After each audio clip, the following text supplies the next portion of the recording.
Hello and welcome back to Pennyhill Junction and part 2 of the May 2018 update. Okay, so as I mentioned in part 1, this part of the May update will be focused on, I hope, the completion of the platform islands here at Pennyhill Junction. So as most of you probably know, platform 1 and the station concourse is almost complete. Just need to add a few more platform texture sheets to complete the station concourse before I progress on to the 2 platform islands. So I do have a separate video which gives details, a bit more detail into how I'm doing my platforms, particularly this first platform, platform 1. So I'll put a link in the top of the screen. So if you want to have a closer look at how I do my platforms here at Pennyhill Junction, please do take a look at that video. But this video, I'll say, will just at various stages in the progress of completing these 2 platform islands. We'll continue the video, and hopefully by the end of it we'll have all platform sections at the station complete and ready for ballasting. Okay, so platform 1 and the station concourse is now complete. If you recall, this section, there was just a white piece of card where I previously run out of platform texture sheets. But as I mentioned in the last video, so I've bought quite a bulk load of these from modelrailwayscenery.com, TX202-00. They are the modern slabbed platform texture.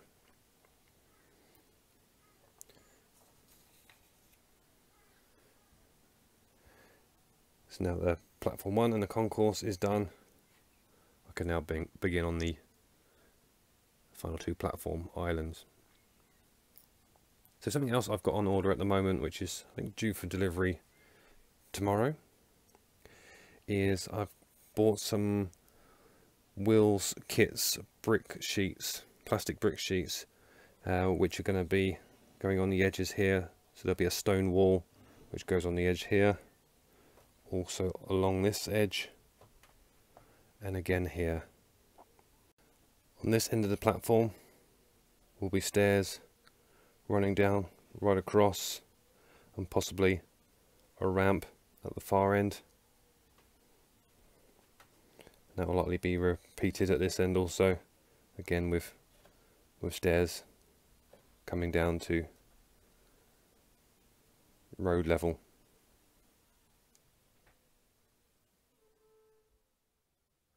Okay, so I'm now a few days on from the previous clip, and unfortunately progression on the platforms hasn't gone as well as I had hoped.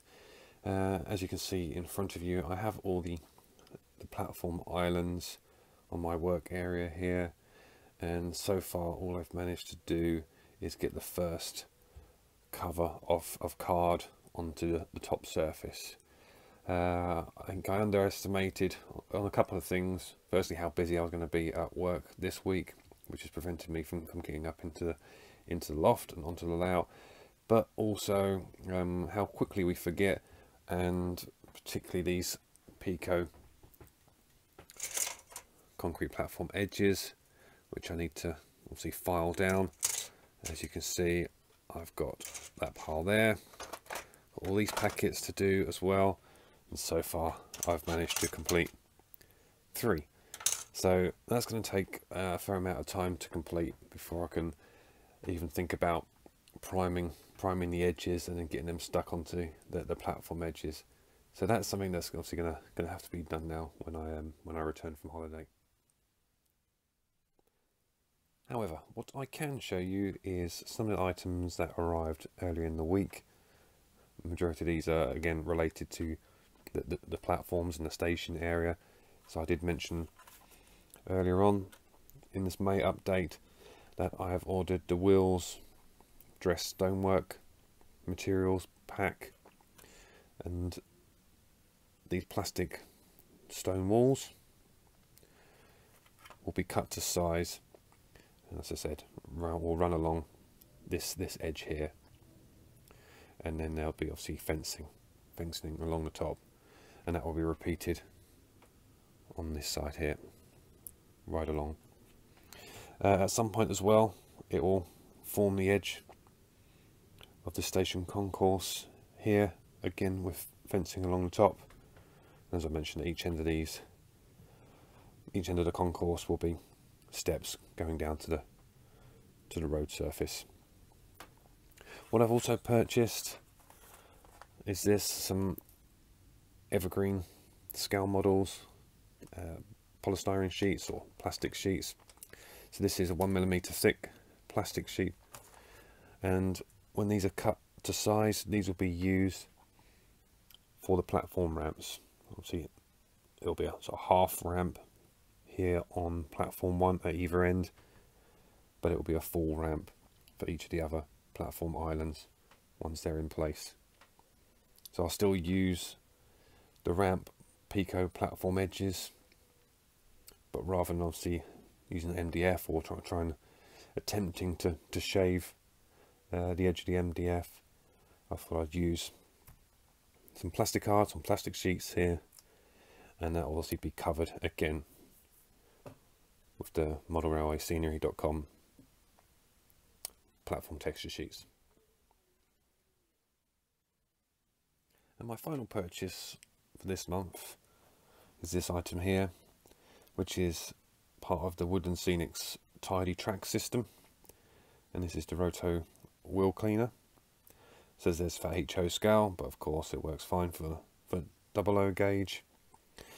This is the unit itself here. As you can see inside, it comes with spare pads, etc. Apologies for the glare. You can see I've already started using this on some of my locos, where you can see some of the dirt which has come off the loco wheels. But what I will do is I'll give you a quick demonstration of this nice little bit of kit in action. Okay, so in order to feed power to the wheel cleaner, there's two options available. The first, you can see there is a jack which on the end has two crocodile clips, which can be attached to your live rails. But what I'm going to be doing for this particular demonstration is I'll be using it direct on the track itself. So if you have a look underneath, you'll see there is two contacts at either end where it can just rest securely on the rails. Right, so I now have a loco in place on the Roto wheel cleaner, and I'm just going to apply some juice, and you'll start to see the loco head towards the end stops, and you'll start to see the wheels there rotating on the cleaning pads. As I apply more power, you'll see the wheels turning faster. They do suggest or recommend that you apply a little bit of pressure to the top of your locos just to aid the removal of some of the real tough dirt which may be stuck on the bottom of the wheels.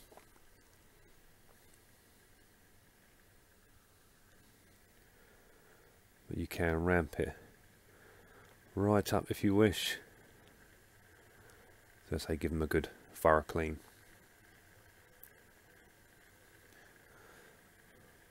So with this kit also comes another set of pads which are a bit more coarse and help to remove really stubborn grime on the bottom of the wheels. But my locos, as I say, are not too bad. Most of them are relatively new locos, so they just need a little bit of a clean using the felt pads. So I have to say, I mean, this cost me just under £20, and yeah, quite impressed with it so far.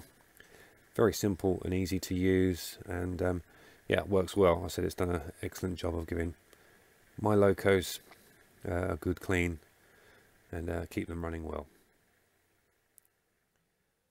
Okay, so that's really all I have left to update you on for this month. But just before I go, again, just wanted to give you a quick shot of my problematic back seams. As you can see, they're pretty much all coming away now from the supports at the back. So the Velcro idea, particularly in the hot conditions that we've experienced recently, just hasn't worked at all. And also, as you can see, again, the sort of rippling effect which has come through the sky seams. Again, this is not because I've used PVA glue. What I actually just used was double-sided tape because it's only 180 centimeters high. I used 3 strips of double-sided tape, but the gaps in between the tape, as you see, for whatever reason, again possibly caused by the heat, has just caused a ripple between each of the strips. So I'm getting to a point now where I'm not really showing much love for these photo ID back seams. So what I'm tempted to do is really sort of start from scratch, fix the back seam boards to the supports in place permanently using screws, so there's no chance of them coming away. But also very tempted to just ditch the idea of using the photorealistic back seams and just simply painting all the back seam boards 360 degrees around the layout in a sky blue, and then just create all the foreground scenery myself on the actual layout. I may change my mind again. Wouldn't be the first time, but at the moment, yeah, I'm sort of really losing faith in these types of back seams, and perhaps it's just not going to work in the environment I have up here in the loft. Okay, so thanks again for watching. Can only apologise again that the sort of content of the video perhaps wasn't as much as I was hoping for, but I guess, yeah, these things happen. Work, life gets in the way, etc. But any progress is still progress at the end of the day. So a little break for me now from the layout for the next week and a bit, and then when I return, you know, my priority and my focus is definitely going to be on completing the platforms, so then I can really start to work on the scenery in and around the station area. So as I said, thanks again for watching, and take care everyone, and bye for now.